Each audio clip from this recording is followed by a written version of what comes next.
Pemberantasan korupsi sedang mengalami arus balik. Lembaga pra-peradilan kini ketat mengontrol pemberantasan korupsi. Komisi Pemberantasan Korupsi yang selama ini didaya dalam memberantas korupsi mendapat perlawanan.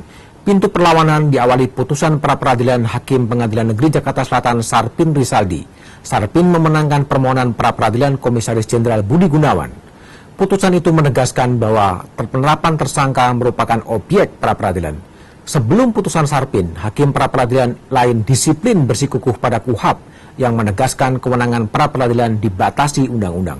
Dalam KUHP, penetapan tersangka bukanlah objek pra-peradilan. Dalam ranah berbeda, Mahkamah Konstitusi justru memperluas kewenangan pra-peradilan. MK menyatakan penetapan tersangka, termasuk penggeledahan dan penyitaan, merupakan objek pra-peradilan. Putusan MK diputuskan tidak dengan bulat. 3 hakim, Idewa Gede Palguna, Aswanto, Muhammad Alim berpendapat berbeda. Selain menyatakan penetapan tersangka adalah objek pra-peradilan, 2 alat bukti yang cukup juga menjadi syarat seorang bisa ditetapkan sebagai tersangka atau tidak.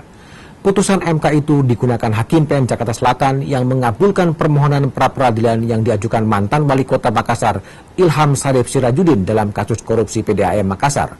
Dalam persidangan, Hakim pra-peradilan meminta KPK menunjukkan 2 alat bukti yang dipakai sebagai dasar menjadikan Ilham sebagai tersangka. KPK tidak siap menunjukkan 2 alat bukti yang cukup sehingga Hakim mengabulkan permohonan Ilham.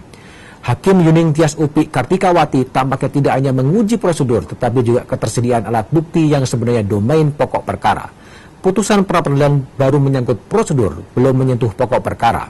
Masih terbuka kemungkinan KPK menetapkan kembali Ilham sebagai tersangka setelah semua prosedur terpenuhi, termasuk memeriksa tersangka dan memenuhi alat bukti yang dimilikinya. Putusan MK membawa perjuangan memberantas korupsi memasuki era baru. Pasca putusan MK, KPK harus lebih berhati-hati dalam menetapkan seorang sebagai tersangka.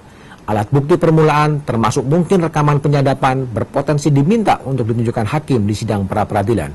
Putusan MK tersebut harus dihormati, meskipun kritik pada putusan MK masih harus tetap dibuka.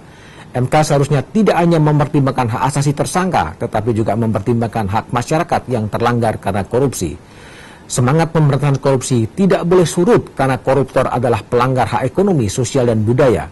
Meski kian tidak mudah memberantas korupsi tetaplah merupakan tugas mulia bangsa ini.